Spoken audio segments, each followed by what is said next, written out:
ከዛሬ ጀምሮ ሁላችሁም ዳዊት ትገዛላችሁ። በጣም የሚገርም የሜዲቴሽን እና የቴራፒ መጽሐፍ መዝሙረ ዳዊት። እግዚአብሔር ያቺ ጭንቅ ሰዓት በሆነችበትና በመስቀል ላይ እንደተወጠረ ብራና ስጋውን በቅንዋት በሚስማር የተቸነከረበት ሰዓት ላይ ከጸለየው ጸሎት መካከል አንዱ የዳዊት መዝሙር። ሰው ለመውደድ የሚበቃ ሰው ዳዊትን የሚጸልይ ሰው ነው። እመኑኝ፣ እግዚአብሔር ብቻውን የተወው ሰው የለም።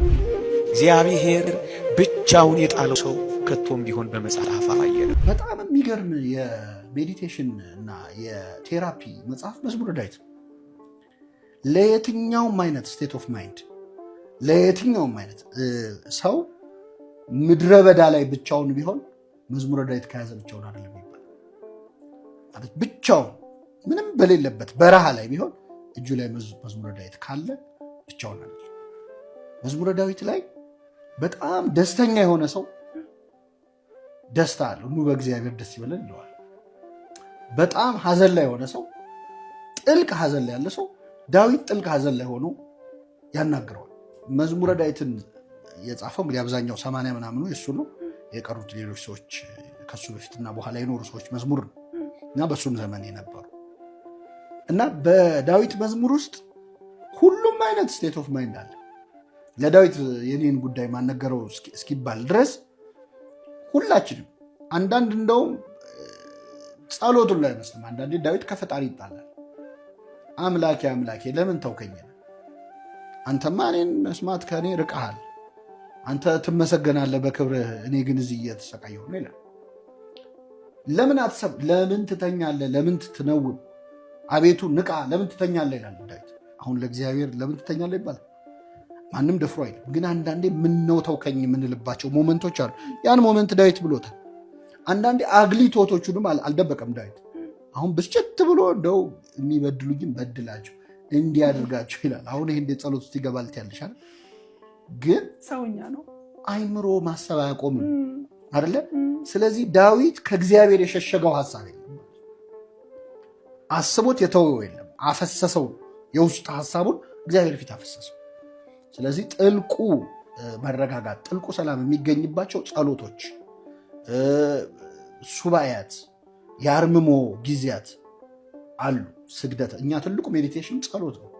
ከጸሎት በፊት በነገራችን ላይ ሰው ጸሎት ከመጀመሩ በፊት ለሆነ ያህል ሰዓት ቁጭ ብሎ ዝም ማለት ነው። ማር ይስሐቅ በጣም ጥልቁ ጸሎት በእግዚአብሔር ፊት ዝም ብሎ መቀመጥ እንጂ ዘሎ ተሯሩጦ ወደ ጉዳዩ አይገባም።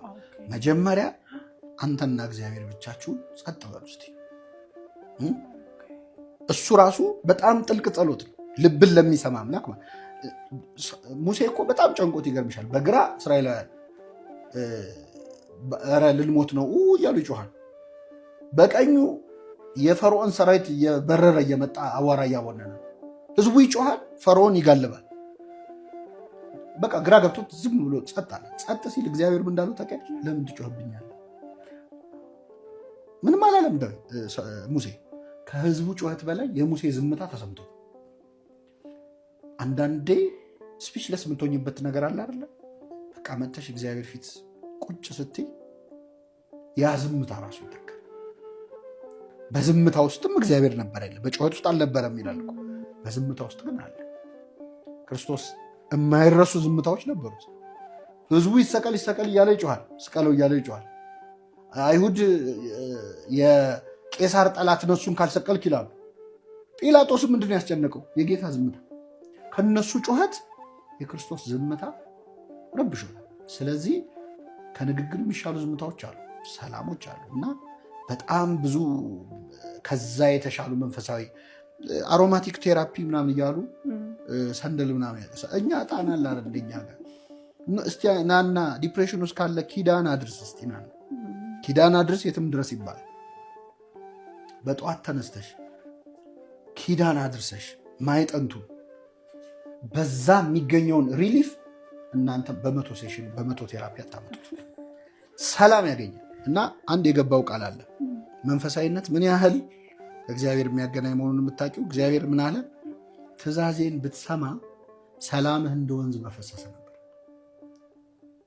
እና እንደ ወንዝ የሚፈስ ሰላም ከፈለገ ሰው መንፈሳዊ ህይወት በጣም ብዙውን ነገር ይተካል።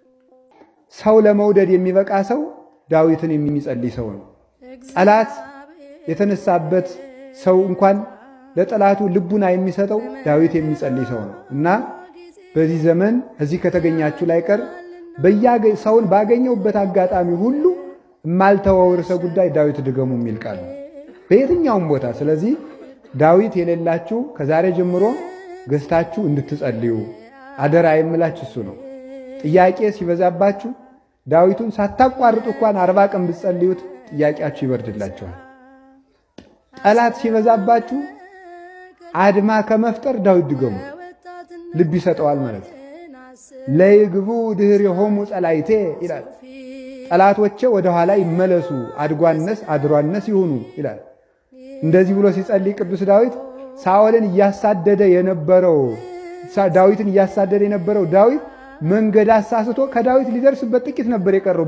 እንደገና ዳዊት በዚህኛው ሲሄድ ሳኦል ደግሞ በዚህኛው ሂዶ ሳያገኘው መንገድ ጠፍቶት ተመልሶ ለይግብኡ ድኅሬሆሙ አይ መንገድ አሳስተናል ብሎ ወደ ነበረበት ሲመለስ ዳዊት ከሞት አመለጠ ይላል። ይህን እየዘመረ ሲሄድና ከጠላት ይጠብቃል። የእግዚአብሔር ልብ እናገኛለን። የሚገርማችሁ ክርስትና ሲነሳ የሚጸለይ ዳዊት ነው። ሰው ሲሞት የሚጸለይ ዳዊት ነው የሚደገም። በፍትሐት ጊዜ የሚጸለይ ዳዊት ነው። በተክሊል ጊዜ ዳዊት ነው። ስለማሰሙት ይሆናል ምዕመናን እንጂ ተክሊል ሲፈጸም አብዛኛው ጸሎት ዳዊት ነው። ክህነት ስንሾም የሚጸለየው አብዛኛው ጸሎት ዳዊት ነው። አዲስ ቤተ ክርስቲያን ተሰርቶ ሲባረክ ጳጳሳት የሚጸልዩት ጸሎት ዳዊት ነው። ዳዊት፣ ወንጌል፣ ውዳሴ ማርያም ይሄ ነው። በቀር ዝም ብሎ የማንም መሸቀጫ አትሁኑ። አሁን የከተማ ሰው ሞኝ እንደሆነ አውቀው በየከተማው ዝም ብለው ምን ይላሉ? ሌሊት ለሚያባባው ባህር ለሚጥለው ለሚያንቀጠቅጠው ይሄ ፍቱን ነው ይላል። ደግሞ እየሸጠ ማለት ቸርቻሪ ሁሉ ማለት ነው። እንግዲህ ያለ አትግዙ።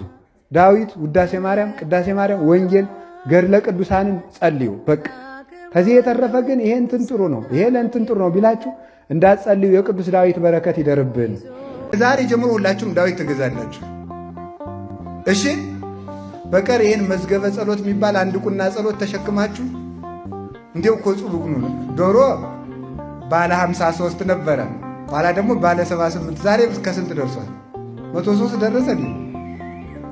ባለ 103 ሰው ያንን ያደርግና በቀይ ቢጫ አረንጓዴ ማይደር ያደርግና ሳሳ ያለ ነጠላ አድርጎ ሰው እንዲያይለት እኮ ነው። አይጸልየውም እኮ ውሸቱን ነው በእውነቱ ማለት ነው። ያንን ተሸክሞ ጀለል ሲል ይውላል በእውነቱ ማለት ነው። እንዴት አሁን እስቲ መጀመሪያ ይውላችሁ አባቶቻችን ምን ይላሉ? 50 ዳቦ ከመላስ አንዷን ግጥም አድርጎ መብላት ይላሉ አይደለም? እንዴ አሁን 50ውን ዳቦ ብትልሱ ትጠግባላችሁ? አንዷን መብላት ያ ሁሉ ጸሎት ማግተልተል እንዴው እኮ አይደለስ እኮ ነው በእውነቱ። የጸሎት ዝሙት እዟችሁ እኮ ነው ማምላክን። አንድ ወር መልካ አርሴማ፣ አንድ ወር መልካ ሚካኤል፣ አንድ ወር ሰይፈ ሥላሴ፣ አንድ ወር ሰይፈ መለኮት። እንደዚያ መጀመሪያ በሕግ የታዘዘውን ዳዊት ውዳሴ ማርያም ምናምን አልኳችሁ። ከዚያ በኋላ ደግሞ ምትፈልጋለን አንድ ልባችሁ የመታውን ወይም ደግሞ ገድሉን በደንብ ያወቃችሁትን አንድ ቅዱስ ትመርጡና የዚያን ቅዱስ ገድል ደግሞ መጸለይ። አቅም ሲኖራችሁ ደግሞ ወንጌል፣ ደግሞ አቅም ሲኖራችሁ ቅዳሴ ማርያም፣ እንዲህ እየተባለ ደግሞ ይጸለያል። ከዚያ ደግሞ የሌሎችን ገድላት እንዲህ እየተባለ ነው የሚታደገው። እናንተ ከላይ ወደ ታች ነው እኮ የምትመጡት። እንዲሁ እኮ ከቅርንጫፍ ጀምራችሁ ነው የምታድጉ። እንዴ እናንተ ከስር ወደ ቅርንጫፍ ነው የሚታደገው። መጀመሪያ የክርስቲያን ጸሎቱ ዳዊት ነው።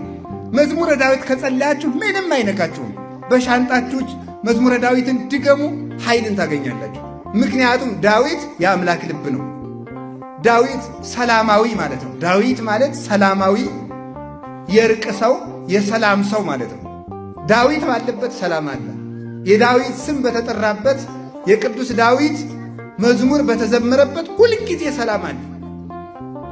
አባቶቻችን እሳት ውስጥ ነው የዳዊትን መዝሙር ዘምረው እሳት አጥፍተዋል። አባቶቻችን ጨለማ ውስጥ ነው የዳዊትን ጸሎት ጸልየው ብርሃን አብርተዋል። አባቶቻችን ረሃብ ውስጥ ነው የዳዊትን ጸሎት ጸልየው መና አውርደዋል። አባቶቻችን የዳዊትን መዝሙር ጸልየው እባብ አስረውበታል፣ ዘንዶ ተጭነውበታል። ከዚህም አልፎ ደግሞ መዝሙረ ዳዊትን እየደገሙ አጋንንትን ሰይጣንን በእጃቸው ጨብጠው እንደ ጊንጥ እንደ እባብ ይረገጡ አሉ እና አቡነ ተክለ ሃይማኖት። አንዳንድ ሰው ጸሎት ሲጸልይ የልቡናውን መሻት በሚያነበው ጸሎት ላይ ስለማያገኘው አይ እኔ ገልጬ ከማነበው መጽሐፍ ይልቅ ለብቻዬ ጸሎት ማድረግ እፈልጋለሁ ይላል። ግን በጣም የሚገርማችሁ እግዚአብሔር ያቺ ጭንቅ ሰዓት በሆነችበትና በመስቀል ላይ እንደተወጠረ ብራና ስጋውን በቅንዋት በሚስማር የተቸነከረበት ሰዓት ላይ ከጸለየው ጸሎት መካከል አንዱ የዳዊት መዝሙር። አምላክ በዛች የጭንቅ ሰዓት የሌላውን የነቢያቱን ጸሎት የጸለየ ከሆነ እኛ ጨነቀን በምንለው በዚች ዓለም ወቅትና ሰዓት ላይ እንዴት የአባቶቻችንን ጸሎት እንንቃለን? የራሴን ጸሎት ነው የማድረገው ይላል ክርስቲያን። ክርስቶስ የጸለየውን የዳዊትን መዝሙር የማይደግም ሰው እኮ መኖር የለበትም። አምላክ ያከበረው ጸሎት ነው መዝሙረ ዳዊት። ብንችል እንደውም ብንጸልየው ጥሩ ነው። እንደየአከፋፈሉ 150 ምዕራፍ ያለው አምስቱን ቀን 30 እያደረግን መጸለይ ካልሆነ ማክሰኞና ሐሙስን 20 አድርገን በተረፉት ቀናቶች 30 እያደረግን መጸለይ እንችላለን። የመጨረሻይቱ ቅዳሜ ላይ የሰሎሞን መኃልየ ዘሰሎሞን ይጨመርበታል።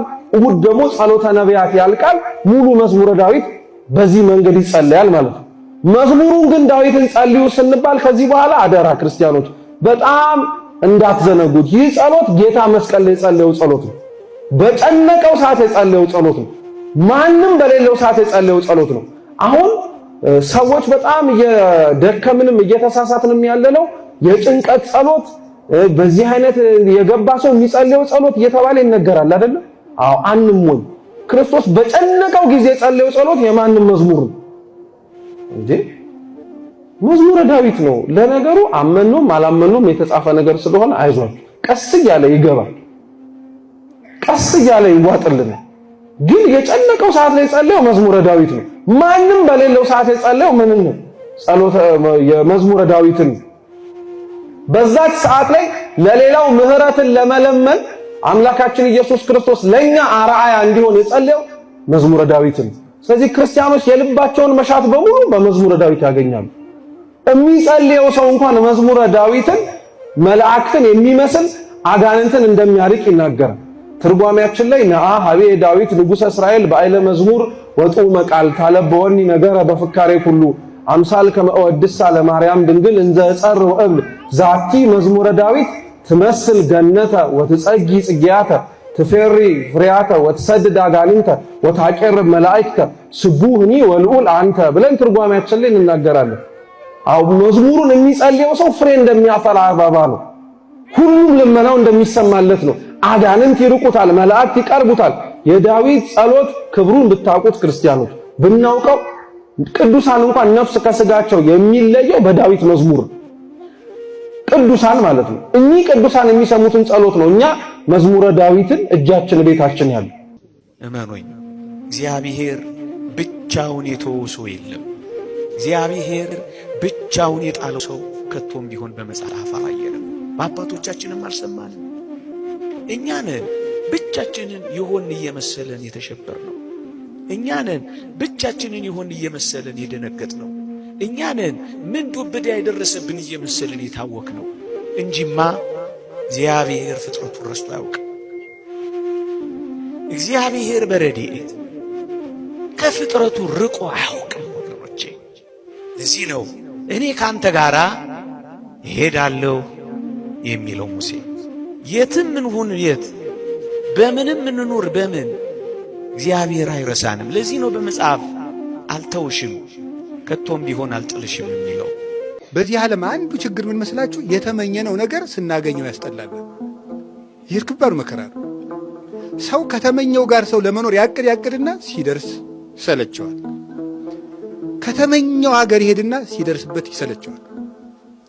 ደስታ ማሳደድ ነው ኑሯችን። ሁሉን ነገር ስናገኘው መሰልቸት፣ ስናገኘው መሰልቸት፣ ስናገኘው መሰልቸት፣ ስናገኘው መሰልቸት። አዲስ ነገር እናጣለን። ምንም ነገር ትውልድ ይመጽእ ትውልድ ይሃልፍ ወአልቦ ግብር ሐዲስ በታሕተ ሰማይ። ትውልድ ይመጣል፣ ትውልድ ይሄዳል። ከፀሐይ በታች ምንም አዲስ ነገር የለም። መጽሐፈ መክብብ ምዕራፍ 1 ላይ ሲናገር ትውልድ ይመጣል፣ ትውልድ ይሄዳል፣ አዲስ ነገር የለም። ሁሉም ነፋስን እንደመከተል ነው ይላል። እስቲ ከነፋስ ጋር ሩጡና ጅራቱን ትይዙት እንደሆነ ምንድን ነው የምትሆኑት? ልባችሁ ውልቅ። በዚህ ዓለምም ደስታ ስንፈልግ እሱ ሲሸሸን፣ ደስታ ሲፈልግ እሱ ሲሸሸን ልባችን ወልቆ ጥላን እንደመከተል ነው ብሎታል አረጋዊ መንፈሳዊ።